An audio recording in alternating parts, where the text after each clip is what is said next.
Hello, everyone. Welcome to SureFire Live. Hope you guys are doing well. Say the same thing every week. Hope you're doing well. And I do hope you're doing well. A lot of people reached out to me after the tornadoes that came through Middle Tennessee. So thank you to everyone that reached out, making sure everybody was okay. Got a ton of damage in the area, and it wasn't really close to my shop or wasn't really close to where I live. But Alan Rush, who's a partner of SureFire, it was all around his house. He, within a quarter of a mile, he had all kinds of devastation. And he was actually on the phone with a weather person that's a friend of his. And, the guy's like, you better take cover. It's coming right at you. And he was okay. So thank you, everyone. It's funny, well, we had mentioned that there hadn't been a storm in a while, like literally on Friday, like, because we hadn't had that rough of weather. And then here it comes. And we had pictures of this one big chimney cap that we put on Friday, or maybe it was Thursday of that week. And literally this house just got demolished, and our chimney cap, the whole base is still there, and it just ripped the metal, and then all these trees are down, and it was like on one day, off the next. So, but everybody, unfortunately, 6 people lost their lives in that. And so we put out a post today trying to help with some charity work if there's things to do. And this town, really, I'll tell you, Nashville, Tennessee, when there's a disaster, this town jumps to it and helps each other. And it's pretty amazing. I remember in the flood of 2010, how this community just gets out and fixes stuff for people and just volunteers and does amazing stuff. And because in 2006, when that big flood happened at Katrina in Louisiana, my company went down there for a while and worked to do restorations on chimneys. And it's a different vibe. There's a lot of people watching us work. I'll just say that. There was a big group of people just waiting for somebody to come help them, and waiting for the government, waiting for others. And like literally we'd be driving by with our trucks and all of our gear to go fix something, and there'd be people just watching us in their front yards and just waiting for somebody to come help them. And I really like how Nashville gets after it and it helps its neighbors. And as a community, we really act like a community. Got first comments. Hey, Mark, glad to see you're all safe. Thank you, Josh. Yeah, Josh was one of them that reached out to me, making sure everybody was okay. And we were. So thank you for that, Josh. On another note, Willy Wonka is coming out, or it's just called Wonka. And I got to go see that next week because I'm basically Wonka in our chocolate business. I actually have a whole outfit and everything, and got the top hat.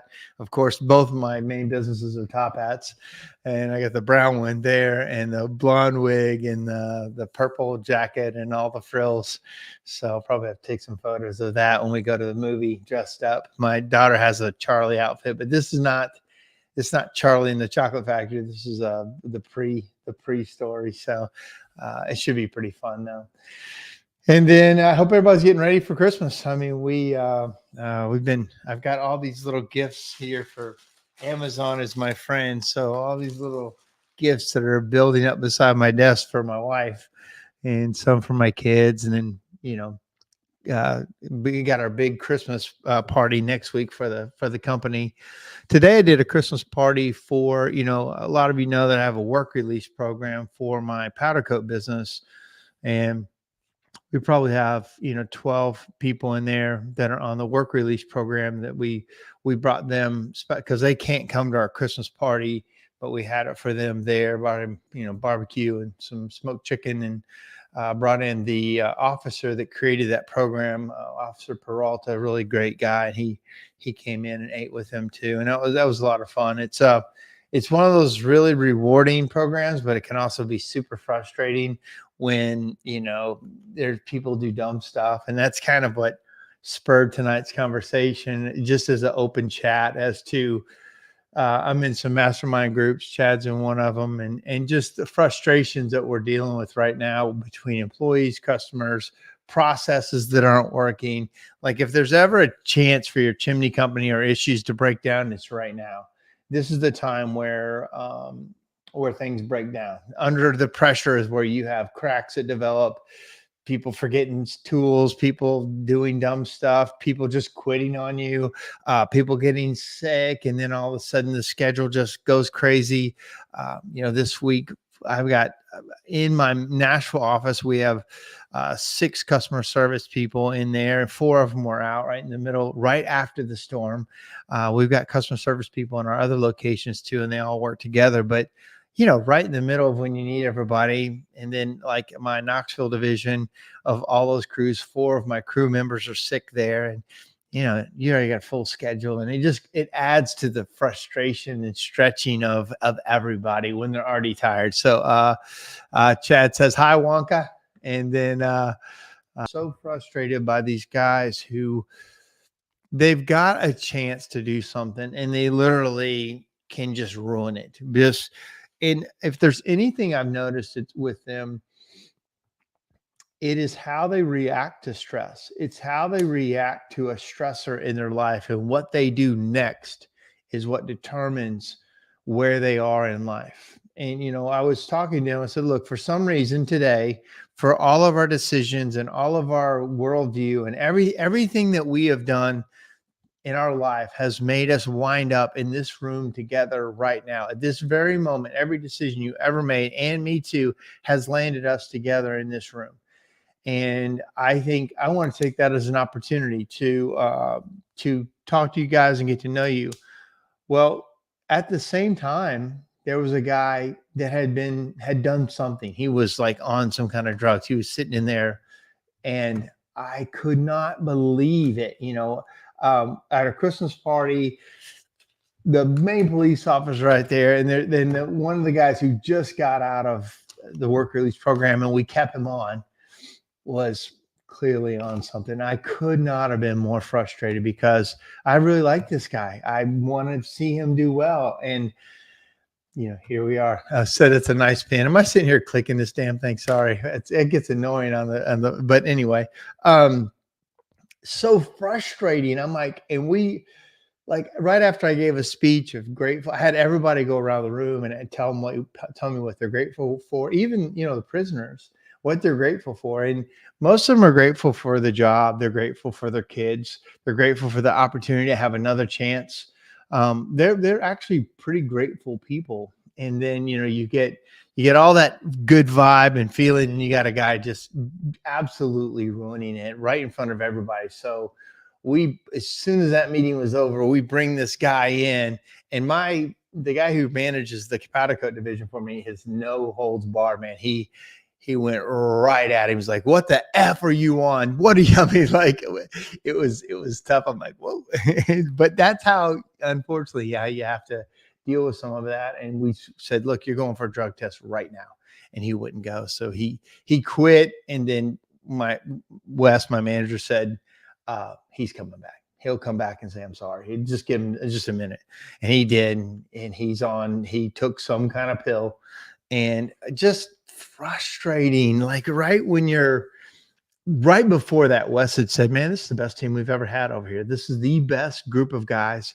When I bought the business 2 years ago, there were 4 people that work there. Now we have 25 people that work there. And it's amazing. And, but just to see somebody just squander their life. And I'll tell you what I told the kid, and he's not a kid, he's in his 30s. I said, man, you're surrounded by people who really want the best for you, but you're not a kid anymore. And making these mistakes and making these decisions that you're making, the best people in your life will have to run from you and go away from you. They can't give of their time and their efforts and their love and their caring to you, and you just ruin it for them. And you're about to be out of options. You're about to be out of second and third and fourth and 10th chances. People are done. I mean, you couldn't be sitting in a better room with Wes, who's a manager who's amazing, the officer in there who started the program, and me in there as a consultant for him. I said, dude, you're around some people that really, really care and can change your life if you'll get your head out of your butt. And I didn't say butt. And it's just, man, like, wake the hell up, man. Come on. Like, how many chances do you need? And I've made huge mistakes, and everybody has, but it's, what do? You can't just keep making the same mistake. You can't just keep doing it. You don't get good results in this life. So anyway, little rant. Got Cody saying, chimney time, baby. Learn up. I'm sorry. It says, I can't see my screen. It's not quite big enough. He says, learn me up, Mark Stoner. Thank you, man. I appreciate you being here every time. Another comment says, that's a shame. When you give them an opportunity, it's a great thing you're doing for these guys. Thank you so much. It was started as a program. The guy started before that I bought the business from, started kind of as a way to save money, right? He started as a way to have cheap labor, and it is cheap labor. You pay the paycheck to the city, they put it in their account for them, build it up. There's some of it on our side where you have to kind of watch them. You actually have to send your people through a certain kind of training so that they can be kind of like guardians, of them while they're there. But still, I love it, and I've expanded it. We are the #1 program in the county for them to send their best people to us, because it's a great environment for them to learn. It's a trade that they can learn. It's in a safe environment. We got a lot of positivity around them. But that being said, it's how they react to stress, how they react when stuff's not going right is what lands them in jail. Like, I'll give you one more example before we start talking about chimney business. But this one kid, I went to him. He actually said the prayer today when he blessed the food before we all ate. And he was a kid that their officer told us, he said, once he gets out of this, I wouldn't hire him back. He's kind of trouble. Well, he has been an amazing story. I went to him today and I said, hey, I really love hearing the great stuff about you and how you've really, change your life around. But he has a thing where outside of work, when he's on his own, when he reacts to problems, he goes way too far. He cusses, he screams, he yells, he, gets the cops called on him. And I'm like, you will never have anything in life if you can't handle stress. If you can't handle the pressure, the grit, the weight, you can't have anything. You won't get it. As soon as any weight's put on you and you crumble, or you explode, you'll get less weight and you'll get less pressure, therefore less opportunity and less success. It's just the recipe. If you can handle it, you get more. If you can't handle it, you don't get any more. That's the best business advice I could ever tell you, is learn how to handle and work through your problems. I was on a call today, and a person was saying, we were talking about micromanagement. And, my on micromanaging, again, when you do have to micromanage things for a short time, it's just like a baby. When you have a new business, or when you have a new system or a new project or a new thing, yes, you have to micromanage it to begin with. But if you stay in micromanagement, it absolutely kills all morale. It kills everybody around you. It becomes who you are as a person. You're just a micromanager. And there's a saying that if you have to micromanage, you are under leading. Now, but there's always a time to micromanage at first. It's like a baby. A baby has to be micromanaged, right? And as that baby grows, then it can kind of get itself into the car seat. It can kind of feed itself, but you still got to be right there, or it'll try to kill itself, and that's how business is. And then you get teenagers, and they still have to be managed, but they can get unruly. And that's how your business is when it's about 3 to 7 years old. And then it starts to get older, and ideally you have some employees who've been with you a while, and it becomes mature, and it can kind of run on its own. And it runs differently. But if you're micromanaging things, I heard another guy talk about it. He was talking about like $10 problems. And if you're focused on $10 problems in your business, you're like drilled down that much, you won't ever, later have to work on the $100 problems and the $1,000 problems and the $10,000 problems, not the $10 problems. But if you're going through your phone bill every month and you're like, man, the phone bill was $90 last month, it's $100 this month, where's that $10? Like, if you do that with everything all the time, you can't, you need people to look at it. I'm not saying, but as a CEO, as a main person in the business, you either have to have people look at that. You can't be looking at it as the owner. Like, the owner can't be like changing the oil in the van. The oil, you can't be, changing out the engine and, mowing the grass around the shop. And as an owner, you're better off. You need to pay people to do that so you can stay focused on what only you can do. But a lot of people get into the minutia of it and like, man, I have no time. But if I watched your time, I bet I could see where you could gain by not doing certain things. And some owners just get tied up in the, I've got to be the one to write every estimate. Let's just say, if you're one of those guys where every estimate from the field has to come back to you and you have to look it over and you have to write the bid before it goes out, that's a micromanagement step that you've put in place, and you can only scale very small, because next thing you know, your desk is full of estimates every day. And then it gets more estimates and more estimates. And pretty soon you're not getting all the estimates back out. And next thing you know, it's a week, 2 weeks, a month, 2 months, 6 months. I never got that out. And you micromanage that one step instead of letting them, having systems where everybody can write estimates, and then you make it writing better and better estimates. But that's just one easy one. When I consult with chimney companies, that's one that whenever I see that done, whenever there's one person that has to write all the estimates, that's one of the first things I break up. I'm like, give the guys the tools to write the estimates. And like, well, if they know where we buy everything and how much everything costs, they'll start their own business. But they can find all that out anyway. They don't need you for that. They need you for other things. But if you're worried about pricing and who's your supplier, like, you should have other things to worry about. But I went on a little tangent. Got a couple other things here. I'm gonna have to make my screen bigger so I can see this better. Okay, Josh says, I keep a 14 panel at home 14 panel drug test at home. Gladly, I haven't needed to use it, but drugs and work is like water and oil. I don't give them a chance to leave. It's put it in the cup now.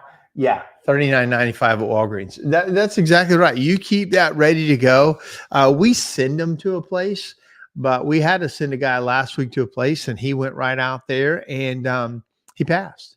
And come to find out, what he wasn't telling us was he has like anti-seizure medication, and the doctors recently changed it, and it kind of overdrugged him, and his body wasn't reacting, and he didn't act right. He was just cold sweating all the time and just acting really sluggish. But he didn't tell us that he changed his medication. Like, dude, we're gonna send you for drug tests. We get back, it's clean. He goes, well, I guess I should have told you that I had a whole drug panel change for my seizure medication. I'm like, why would you tell us that? So we're not always right, but when they won't go take a drug test, you're right. Because the guy said he was tired, and we're like, well, if you're tired, yeah, dude, I'll go take a drug test. If you think I'm on drugs, I want to save my name. But when they just quit and say, I'm not going to do that, I'm offended. Well, then, he's on something. Another question here, a comment. This is why you must understand each position hourly labor rate when you identify that you can see the waste, right? So we're talking about the, so on that, what were we talking about? I just drew a blank on what we're talking about. Anyway, so yes, that's clearly something you have to understand. We pay mostly on commission, and there's arguments for and against commission. We can talk about that tonight if you want. I think there's no perfect way to pay people. There just isn't, but I think there are some better ways to pay people that are more fair to everybody versus other ways. But I've seen amazing companies work under pay structures that I wouldn't work under. And then I've seen people really be frustrated under when you're trying to judge how much you should pay somebody. Is it 50,000, 70,000, 100,000 salary? And what do they bring in for that? So I like more pay structures that can absolutely be accountable to everybody. You did this, therefore you get that. It's kind of what I like. Let's see. Royd House. Yeah. So, yeah, we had a little meeting today. Mr. Roydhouse is some of you know him, a lot of you know him, some of you don't. He's a business coach. What Chuck is really good at is like very different than what I do with my Blue Collar University, or even Chad does with his facility where he's a business coach.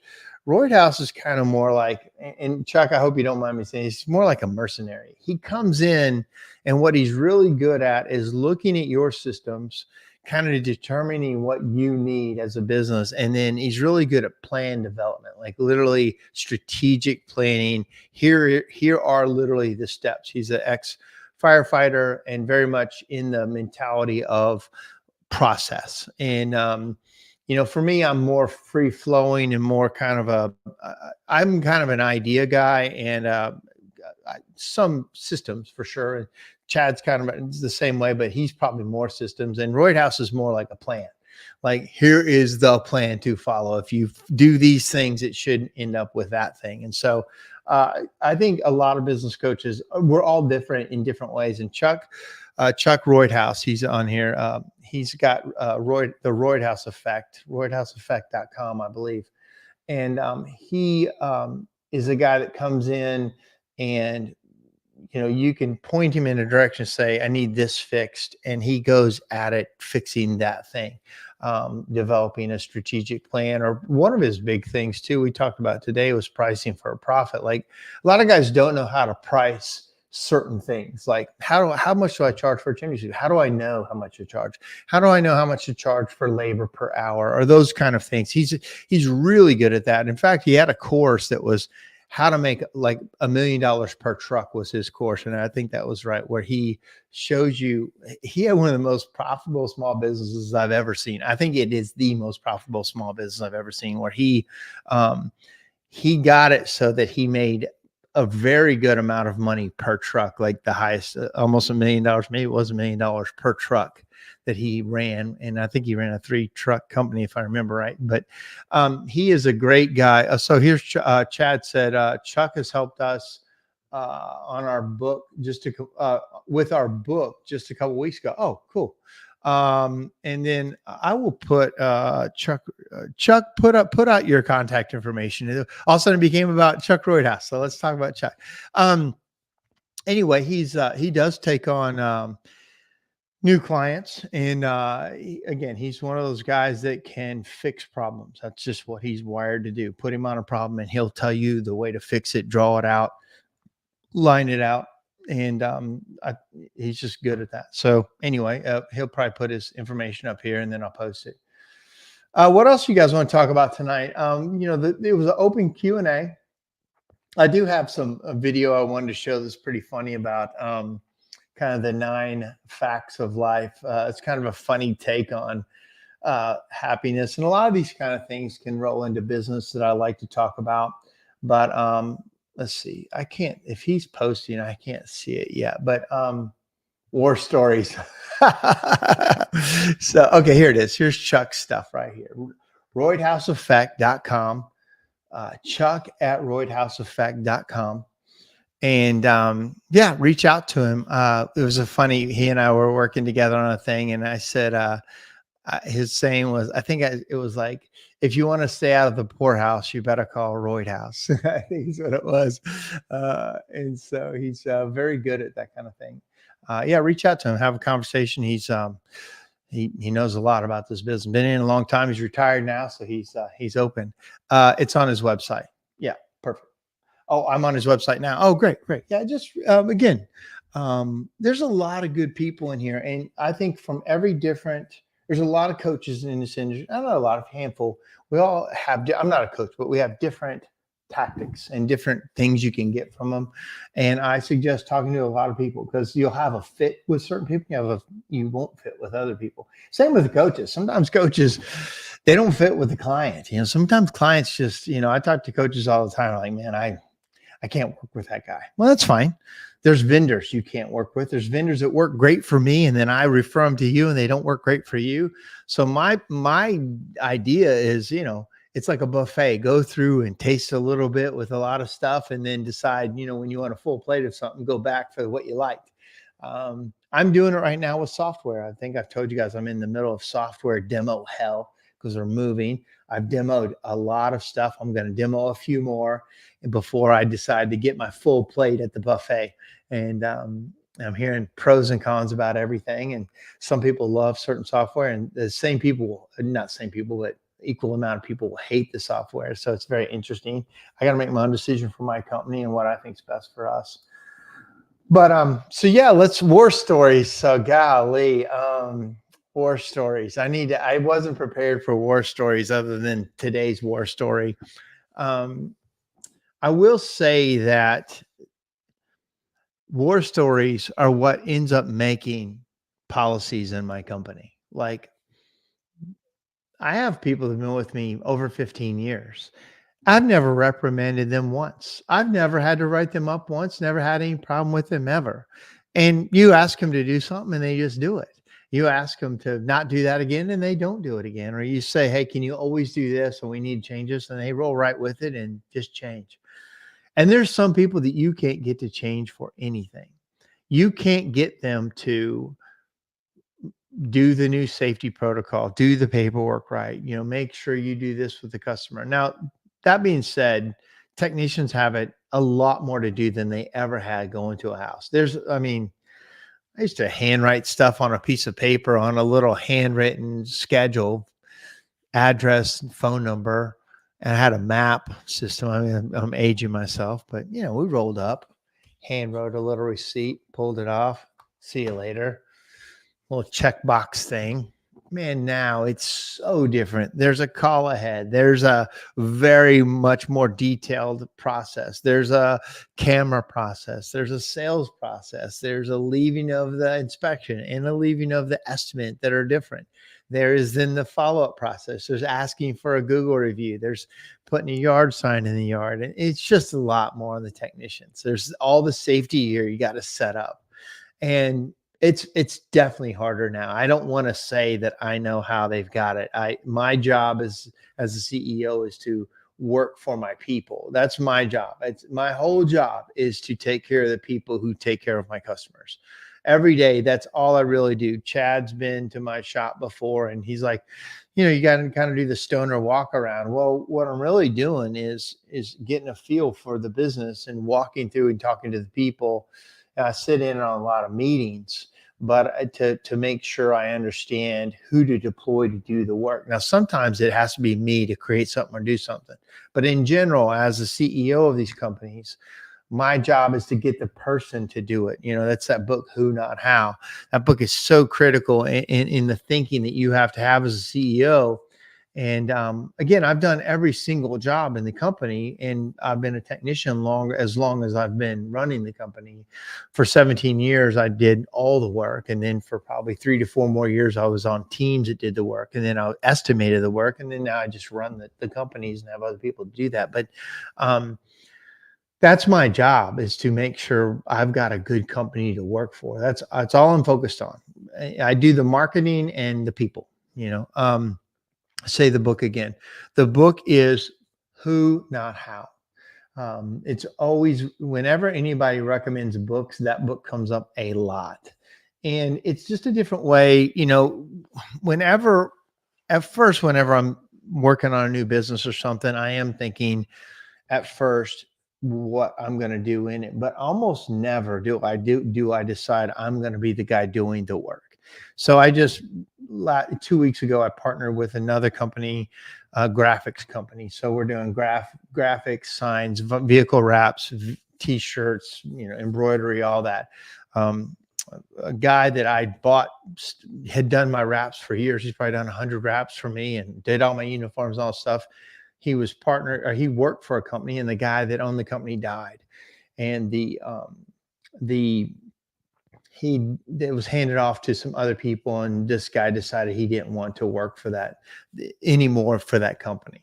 So he started his own company, and in a couple of months he decided he would be better off. He didn't really know how to run a business very well. So I saw him struggling out there. I said, man, if you want to come talk to me one day about me jumping in with you, let me know. So sure enough, he did. So we bought big printers. We've got these huge Hewlett Packard, like 12-foot wide printers, and we got a building. It was one of the buildings that I had, but we put it in there, and we're getting all the machines going in, and it's called Blue Rocket. So we'll talk about it when we fully get it, everything set up, and there's going to do some cool stuff. I needed it for my business anyway. I bought all this stuff because I was going to buy a t-shirt maker to do stuff that I need for my companies anyway. I wasn't going to do vehicle wraps, but I need so many vehicle wraps, and I need so much of this stuff anyway for the different divisions that it just made sense. So when opportunity comes to you, it doesn't come knocking. It comes in the side door when you weren't ready for it. That's what opportunity really looks like. Daniel Gainey says, looking ahead to the spring, how well have you or anyone on here done with the outdoor kitchens? I'm leaning towards offering this in my coming year, looking forward to the HPBA Expo in Nashville and seeing what is offered. Okay, that's a great question. I have not done well with outdoor kitchens. I cannot get it to work. I've advertised it a bunch. If you watched any of my drone videos, where I show outdoor living, I worked through a company that we try to make them ourselves, like from the ground up. And then we also work with a company who pre-designed them, and we bought their pre-designs and set them in place. I just can't get it to work for me. Clearly there's a lot of people do it now. If you come to HPBA, there's some great outdoor kitchen companies there that have really cool, nice looking setups. And what I've learned is it's not chimneys, right? Because you can do chimneys well does not mean you can do outdoor kitchens well. It's so different. The buying process is so different. The design process and what people want, and the land, and the construction side of it, the flat work, the gas work, the water. I hoped I could just keep it simple and have very simple setups, like L's, straight islands, L's, and U shapes, basically is what it was. And you kind of set it on the place that they have. Was a simple process. But man, you get into all kinds of different grills, you get into all kinds of different handles, outdoor features. It's a different business. If you're going to do anything like that, commit one person to it. That's all they do is focus on the estimating, the sales process, the ordering. Don't try to teach your whole company this. And if there's anybody else on here that's successful in outdoor living, let me know. But I haven't won at that game for sure. And I'll try a game for a while, but if it just doesn't line up for me, I have to work on something else. And I like it. I've got all the crews, I've got the trucks, I've got the trailers, I've got marketing budgets, I got people answer the phone, I got all the things that should make it work, yet it doesn't. It never really did work for me. The sales process is very different. You can't send a chimney technician out to do an outdoor kitchen bid. It's just totally different animal. Looks like I've missed something. I'm not sure who asked that, so I'm not sure what you might have missed. The question was, one of the people here said, "Hey, I jumped into patio work." Oh, so that was a different one. So it said, Daniel says he was looking ahead and wanted to know if anyone out here has done outdoor kitchens. Maybe that's what you missed out there and I was just saying that I have not. I've tried it. We've probably done 15 or 20 outdoor kitchens, but it's never been like a real, for sure, it's outdoor kitchen, season, and we've got one lined up after another. I've never gotten that, but somebody else said they getting prepared. Oh yeah, you have to get prepared for when it comes knocking. This says, last year I jumped into patio stonework. We're doing well, better than our air duct cleaning side. Yeah. So, man, I think there's a ton of work out there if you can get aligned with it. And a lot of times it's your networking and it's your network of people that will use you. I tried to align with an outdoor pergola company that does these outdoor pergolas and said, "Hey, we'd love to do the outdoor kitchens for you guys," because they were subbing it out. And I just haven't got traction on it. So let me know. Let me know if you guys figure something out. I'm always, just because something didn't work for me doesn't mean it will always not work for me, or it doesn't mean it will. It's just I've got as many failures in business as I have successes, but I'm always trying. I'm always trying the next thing to see if I can make it work. And sometimes things don't work. Sometimes they take a lot longer than you think. My HVAC division is taking a lot longer to really take off than I thought. Main problem we have, marketing. Heck, I can market well, but this HVAC markets differently than chimneys. It's not the same game. So you can't, just because you're successful at something doesn't mean you can just say, "Oh, I can figure it all out." I'm as much of a guy trying to figure out something new as anybody, and sometimes something sparks and takes off. My chocolate company just absolutely caught fire a couple weeks ago, and we've been featured all over the country instantly in the Wall Street Journal, in Southern Living, in Reese Witherspoon stuff, in all these magazines. Like, I don't even know how it happened. It just sparked and it's taken off. And so I think I mentioned this. We're going to do as much in a couple weeks as we normally do in the whole year. It's gone to that level of insanity. Good thing to have. It's a lot of labor, so it's not like software or something where you can hit a button and have 1,000 more people join, and it's awesome. When we get 1,000 more boxes of bonbons to make, it's just a lot more. It's like you got 1,000 chimneys to sweep. It's like, oh God. So here's another question. I tried the outdoor patio scenario. What I found was advertising problems. People want to see a landscaping name, not a chimney name. I can see that. You almost have to start a vision with another name specific to the outdoor game.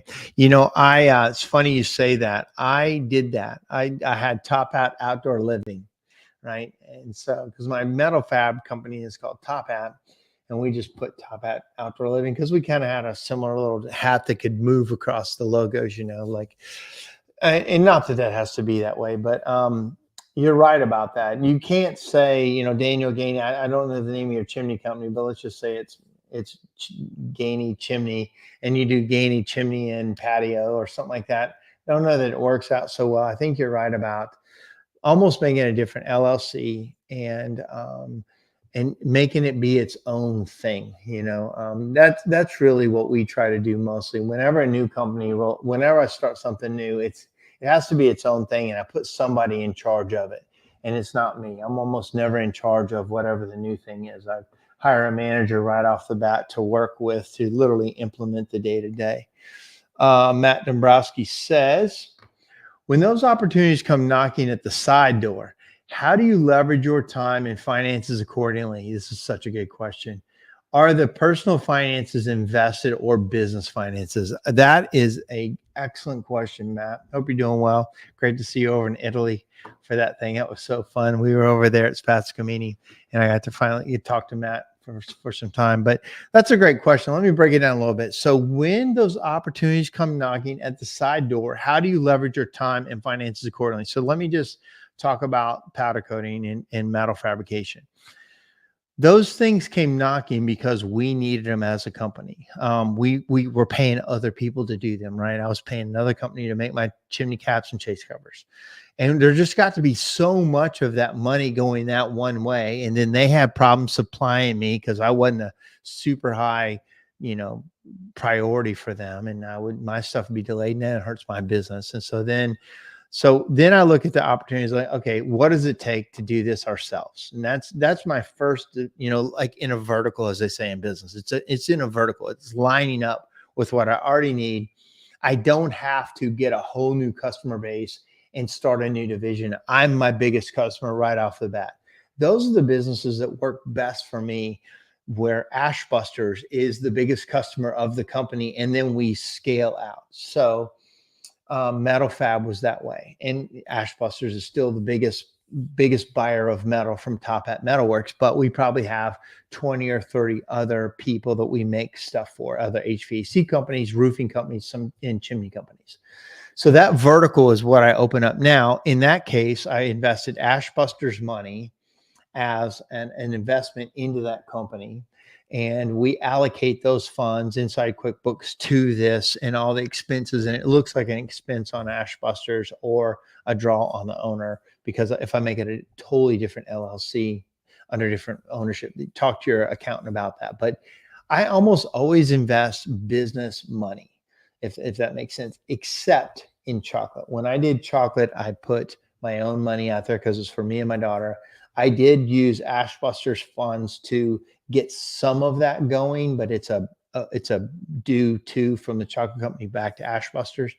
But in general, I did that on my own. But so powder coating, we were already spending $100,000 a year powder coating our caps. The vendor that we were using, we were his biggest customer, but he couldn't handle any more of our work. He was mad at us for bringing so many caps. Imagine that. And I went to buy equipment from this equipment distributor to just, we figured out, let's build a little area to do our own powder coating, buy a little oven, spend, $30,000 to $50,000 in equipment in an oven or something like that.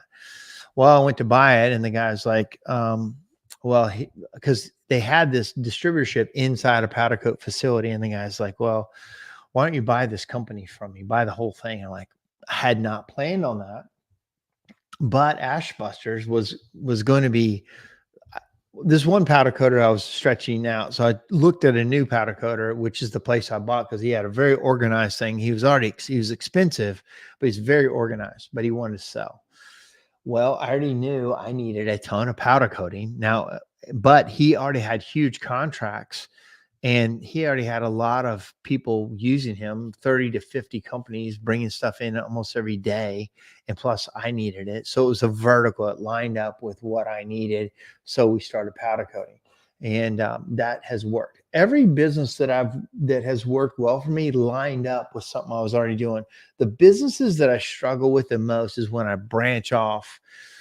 Like outdoor living, believe it or not, to me, what should have lined up, but it didn't. HVAC doesn't line up. And it's a struggle for me because it's not, Ashbusters isn't the biggest customer of the HVAC business, right? I can't use my wheel that I've got spinning and fling it off to the HVAC. It's like its own wheel.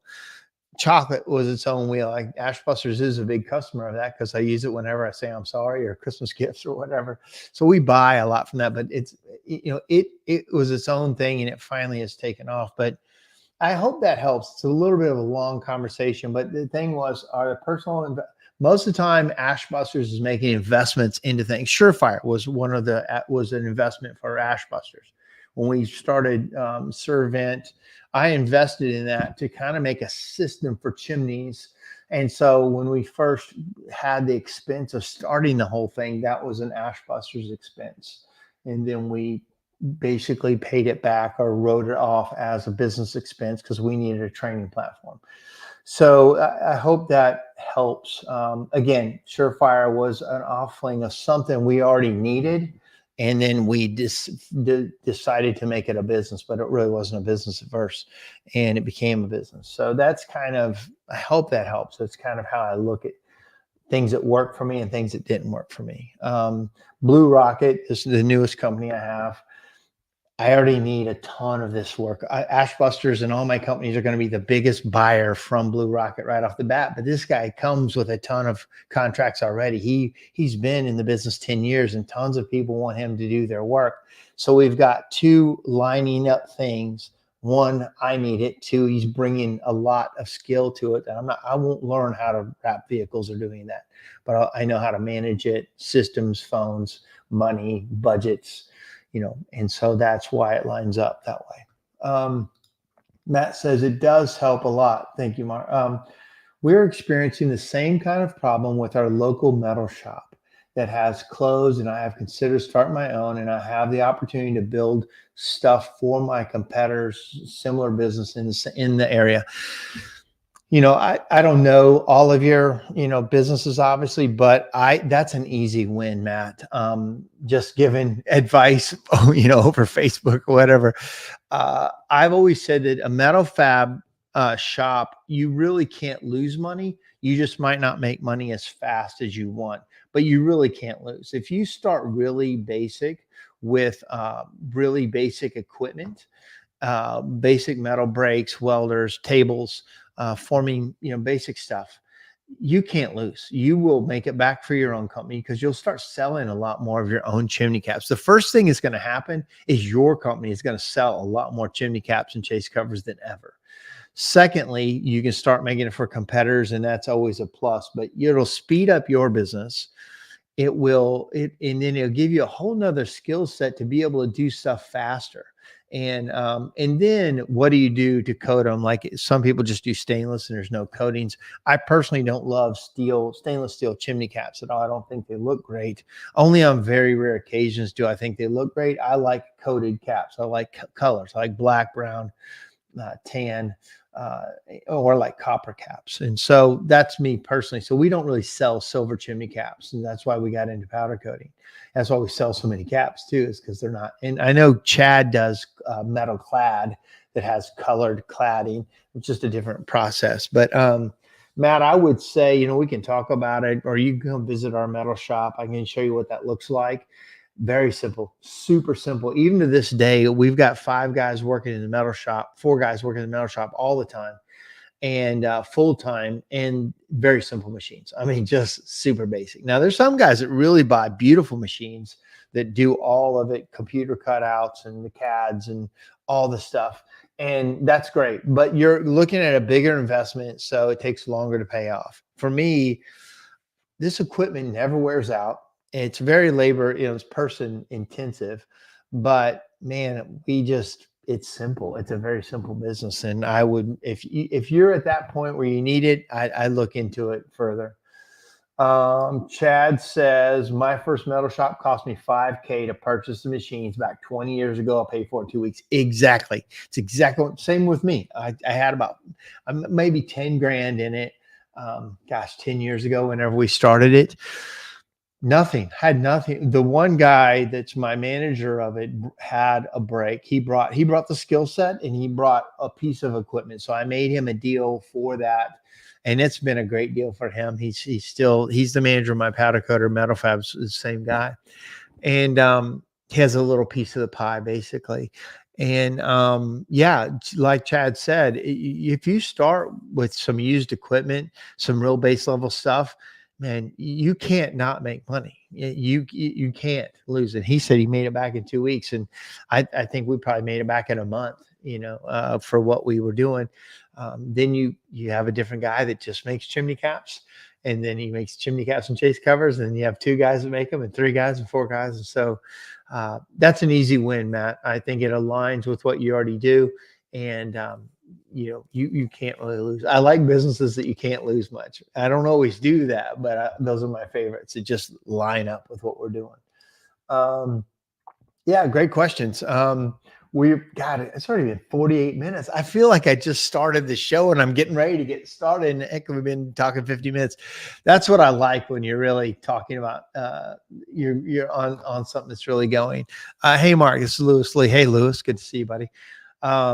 We need to have you on here talking about your investment program. I think you started for chimney sweeps. I thought that was really cool, and I love your heart in that. So he says, this is so great to hear and very similar to my story. I struggled to find good investments. Oh, here we go.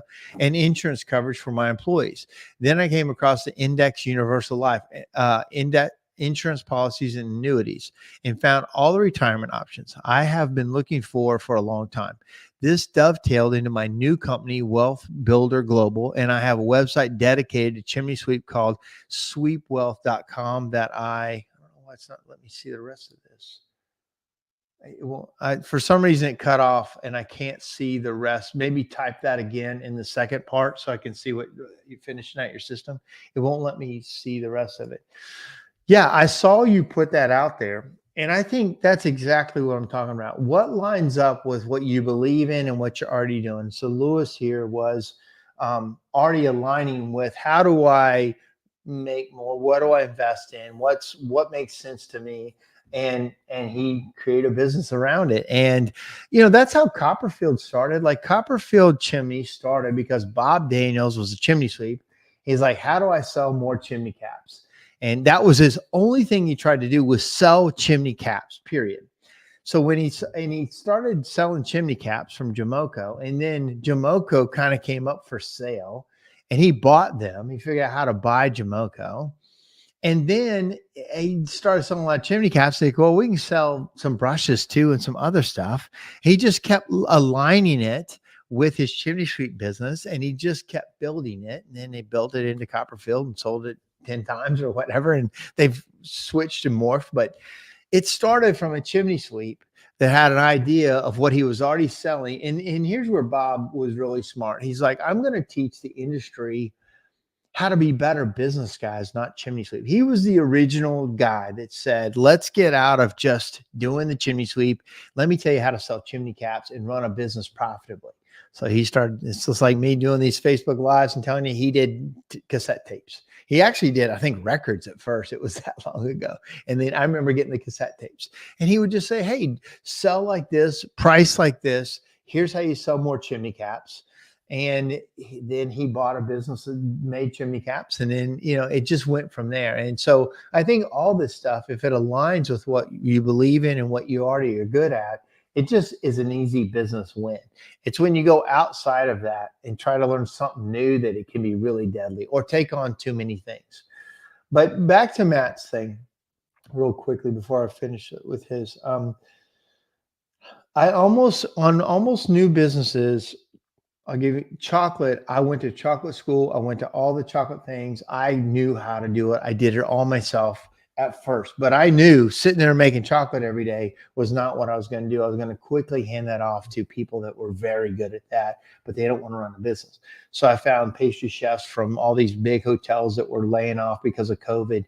And I found two of the most amazing people that they don't want to run their business. They like working for a company, but they just want to do what they're good at. And they are amazing. And so, but like on powder coating, HVAC, I've never pulled the gun. I've never pulled the trigger on a powder coat gun. I've never fixed one HVAC thing. I'm not going to wrap any vehicles at the new place. I'm not going to embroider any hats. So to your point, Matt, almost all new businesses, it's who, not how. I'm not going to learn how to be the best, whatever. In our gas division, I can't fix gas logs. I know this much. We have a gas division that's amazing with some amazing gas technicians, but it's not Mark Stoner. That's not my strength.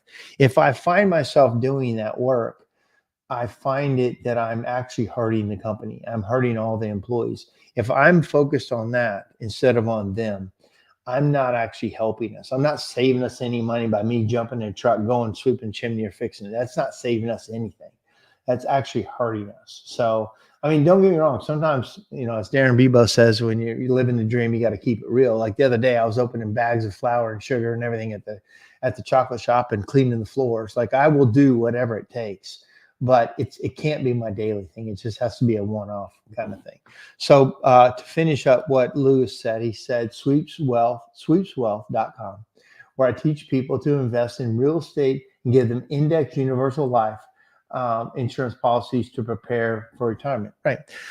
The thing about right now is most of us are young enough and healthy enough, but what you need to think like is, I need to take care of 70-year-old Mark Stoner right now. Well, while Mark Stoner is 56, or while you are whatever your age is, you got to take care of you now, but you got to take care of future you. You have to think, who's going to take care of me later? Well, who it is you now. You have to realize you are the caretaker for you later. I remember my friend Kirby Ragland said this. He goes, I got to take care of future Kirby while young Kirby is healthy. And that mentality of how you're going to take care of you later really, help. Most people don't want somebody else to take care of them later. They want to have done the things to take care of, but they don't do the things to set that up when they're young enough and healthy enough. They try to rush it at the end or make some Hail Mary, but it's the little steps every day, every week that builds for a future you. Got a bunch of stuff coming in. Extreme ownership. Sometimes you have to pick up the brass. Yeah, that's exactly right. Sometimes you got to pick up the brass. Okay, Wonka doesn't make the chocolate anymore. Are you talking about the movie, or are you talking about Wonka, like the real chocolate company? They doesn't make chocolate anymore. 100% investor mindset. Yeah, investor mindset. That is. Here's the thing too about business. All of us business owners, we take money and we invest it in something that we hope is going to make us more money. So another van, another building, a piece of equipment. We're always taking our money and investing in investments.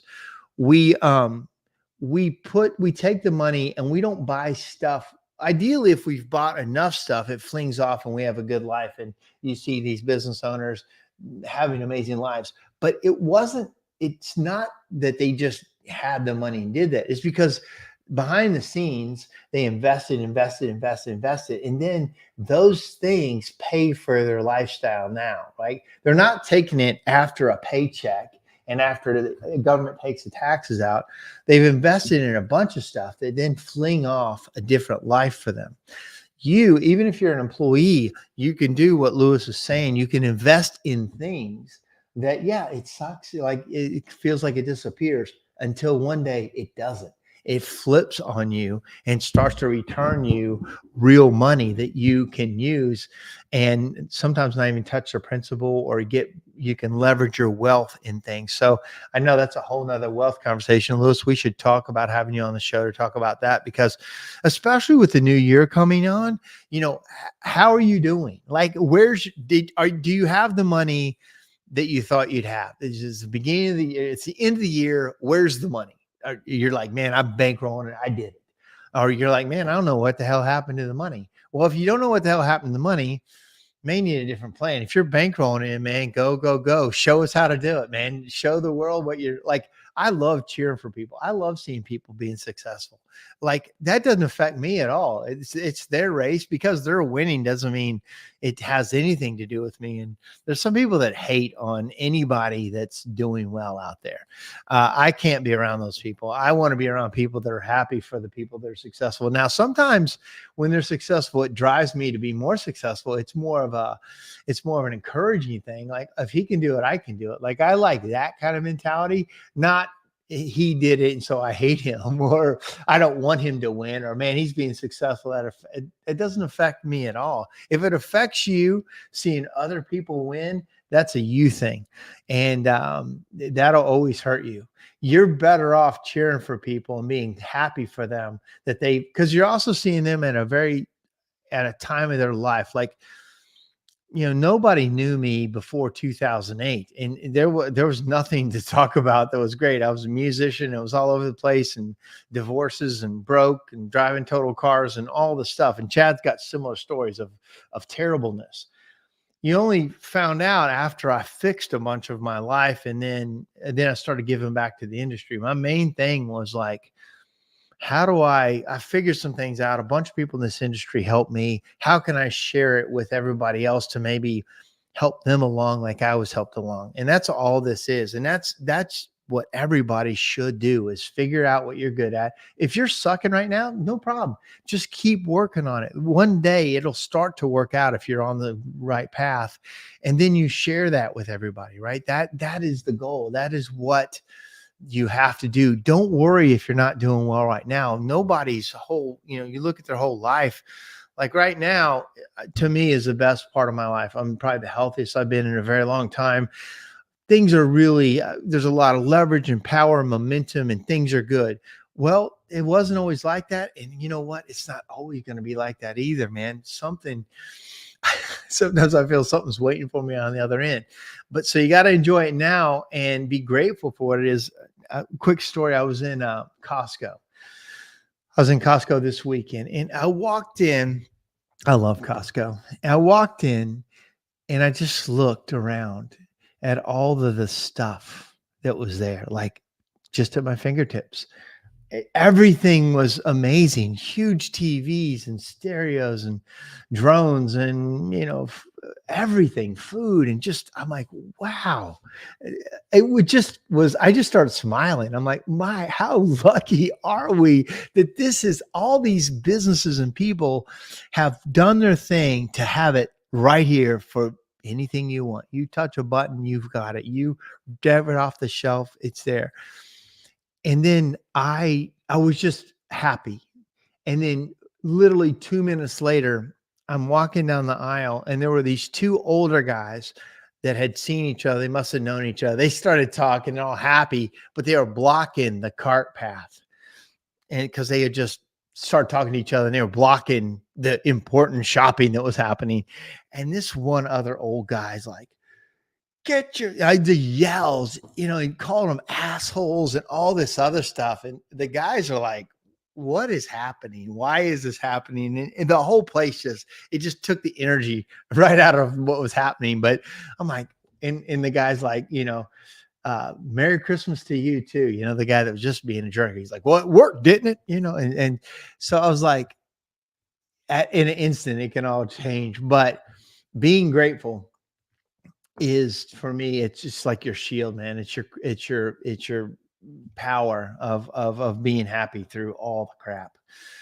Okay, so it says, I'm the king of stop the suck. Yeah.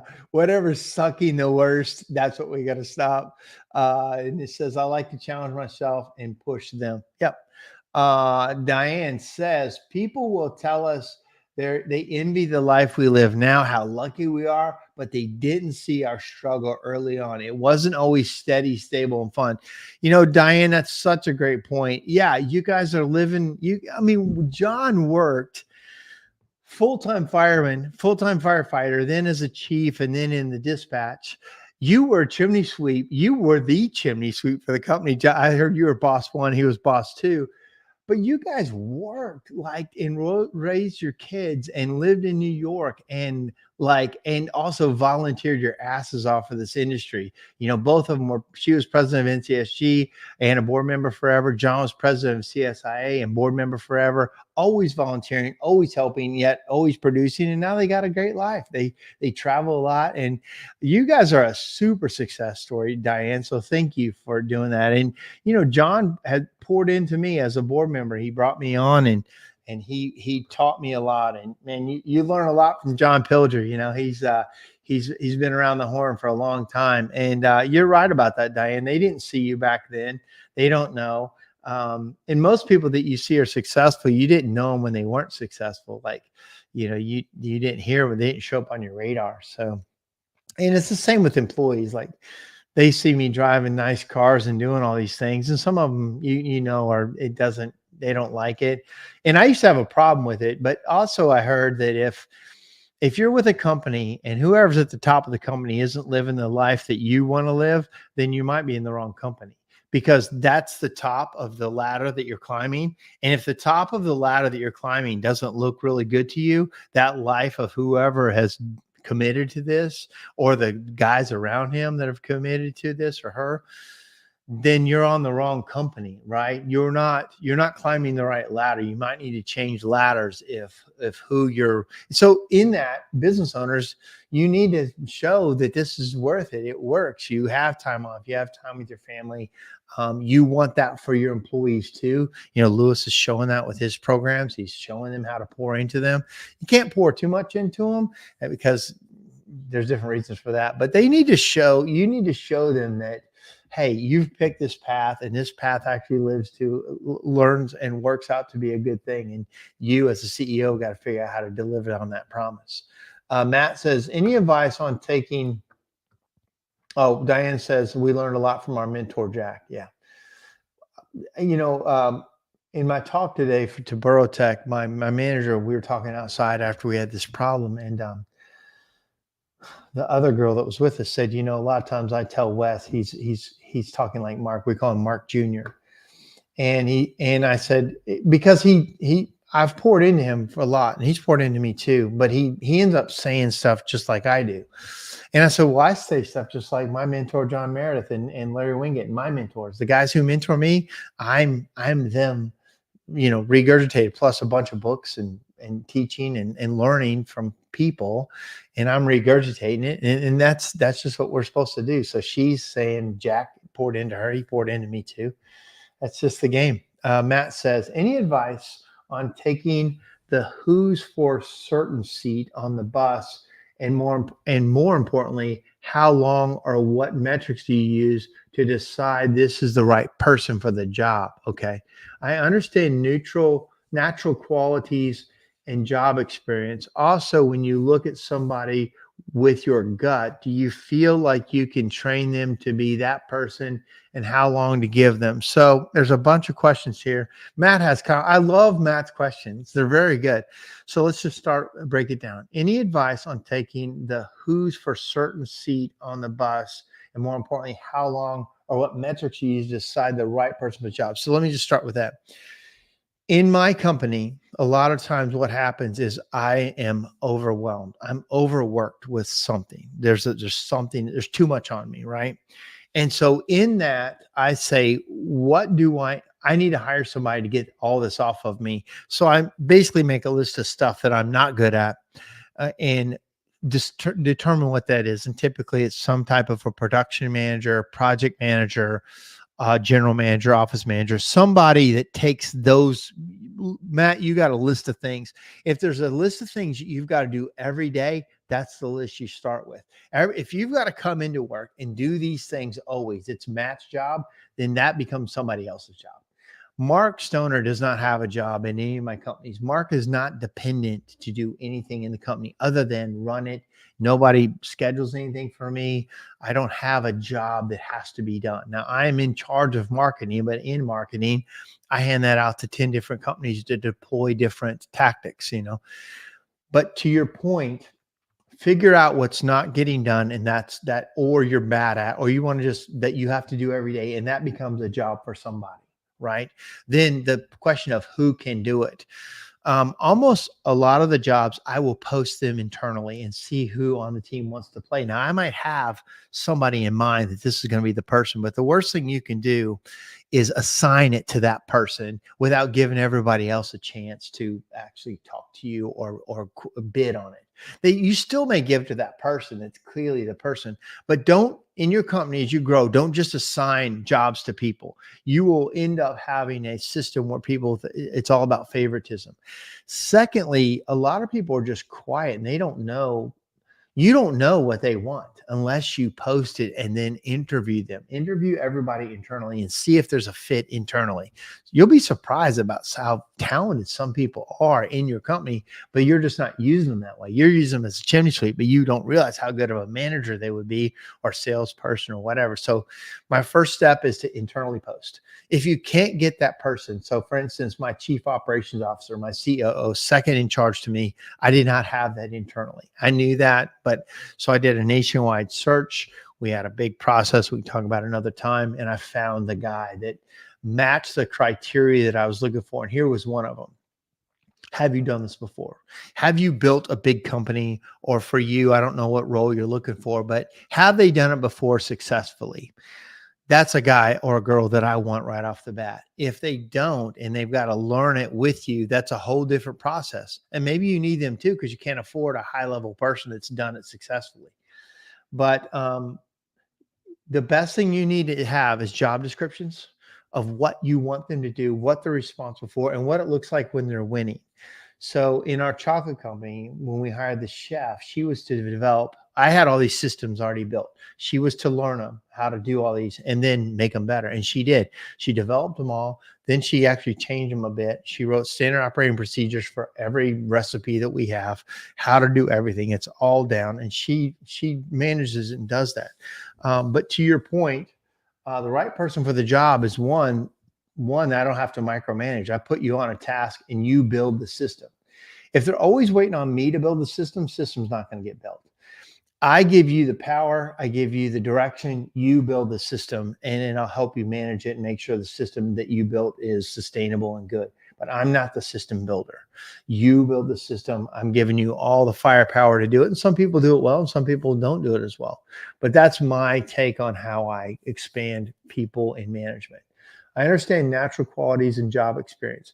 Also, when you look at somebody with your gut, do you feel like you can train them to be that person, and how long do you give them?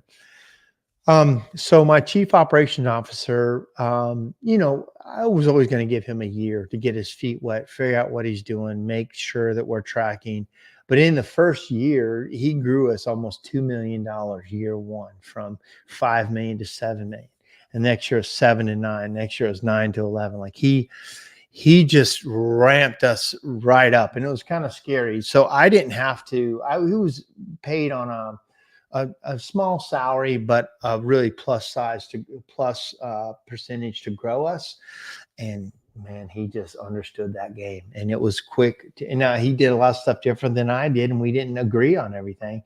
You can't agree on everything. When you take them over, you've got to let them do their thing, and then manage the results, not manage necessarily how they got to them, unless it's being mean to your people. Now, sometimes almost everybody's meaner to my people than I am, but I've also learned that a lot of times they're right. And sometimes we needed to be meaner. We needed to be hold them more accountable and have, more consequences. I've said this before, like I'm always into giving everybody second, third chances.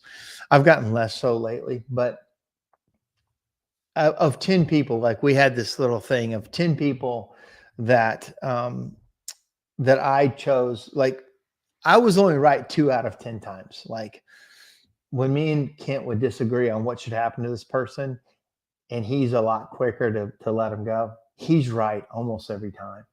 There's been a few that I saved out of the goodness of my heart, and they found the thing and became better.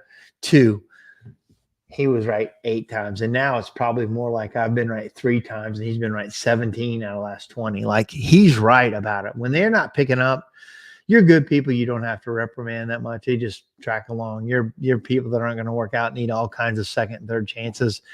I don't have time for that. That's not the business I'm in. I'm not in that business of making. I want to give you a way to be better, but I can't make you better. If you're not going to do it yourself, I'm not in that business. I don't have time for it. You're not made for our company.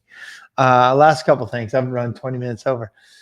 Like Henry Ford had the button on his desk for each and every specialist. It's exactly nowhere near Henry Ford, but I have that thing. I talk to a handful of the same people every day, and they're my people. And I remember John Meredith one time when I realized, when I watched these other companies like Saver Systems and John Meredith, it wasn't, he was busy, but he had people, he had more people run the business than I did. I was doing all the things he was doing, plus everybody, his presidents and his managers. And same when I went up to Lindeman University, I watched what Rob Lindeman had, and he had Mike Bodart and the other Mike, and he had these guys that were just doing, and I'm like, I'm doing all those things. So I realized that's the next step, is those really good people. And John Meredith said, "Here's my favorite thing about being a CEO of this company is when I see a problem, I go find the president, who was Dave at the time, and he put his arm around Dave. Dave's like 6'7". He's like, Dave, man, it looks like there's a problem over there with this problem. And Dave's like, yep. And John's like, what are you going to do about it? and I like that. I mean, what are you going to do about it? That's your job. Your job is to get that done. What are you going to do about it? Instead of what am I going to do about it? And when I add more stress, I don't have more stress now. Matt, to answer your question, I have less stress, although I've got, 150 people who work for me in different aspects. It's less stressful now than ever, because I have people that take the stress from me, and whole groups of people take the stress from me. That's their job. My job is to take care of them. Their job is to take care of all the stressors and all the things that have to happen in the day. But I have to work on things that they can't work on, systems, software changes. Ideally, the better you get at it, there's less that you have to do as a business owner. Your idea is to work in a business that doesn't need you. I shouldn't say your idea. To me, my favorite part about owning a business is a business doesn't need me. That I want to work in it, but it doesn't have to have Mark Stoner to run. That's the best business you can own. And then you can kind of play in the sandbox and help your people and donate your time and work in a very effective way that doesn't have to have you. You build a business that has to have you, it'll grow into be a nightmare where you almost can't stand it. So your goal as an owner is to figure out how to hand all these things off, and you're going to hand it to a bunch of people that are going to fail. You're going to hand to people a bunch, stab you in the back, steal from you, not do what you thought. You have to go through a lot to get a few. that's just the owner's deal. That's just what you have to do. You got to put your name on a bunch of crappy work. You got to put your name on some shit shows, and then you got to buy mistakes and you fix them and try not to, and to make fewer of them. You know, we service. There's some guys out there telling people about how to run companies, and my company services more in a week than they do in a year. Like, we literally have hundreds of projects every week, hundreds of customers every week, and some of these guys do 300 customers a year. We do 300 customers a week or more, actually. So, take advice from the people who are doing what you want. If that's what the company you want, a little cottage boutique industry business, fantastic. Love it. You do you. I'm trying to service more customers. I'm trying to service more people that want us to be in their house and help keep them safe. And that's a business for me. And I'm like, how do I handle more customers? Not how do I handle less customers? Levi, hey man, how you doing? Good to see you. Great ideas. Love the topic. Thank you, sir. And then lastly, I love the idea of hiring people who can implement technologies better than I can. Man, everybody's better than me at almost everything. I always want to hire better people than me. And not to be like, I just think that there are people that are wired for things so different. My project manager, Jim, is amazing at managing projects and processes and things. And he keeps able to take more and more. Like, I've got some really amazing people that make my life a lot better, and I have to make their life better. That's just the goal. So guys, sorry, went over 15 minutes. I don't think anybody really cares. We've had a great crowd and great questions. People stay with it. I have no problem having open business chats all the time. I didn't get to my one talk that I was going to show about the 9 things of life. I'll do that next week as its own topic, because there's some good gold in there. Hey, good night, Diane. Hope you're doing well. Thank you for your input. And guys, we'll talk to you next week. See you. Bye.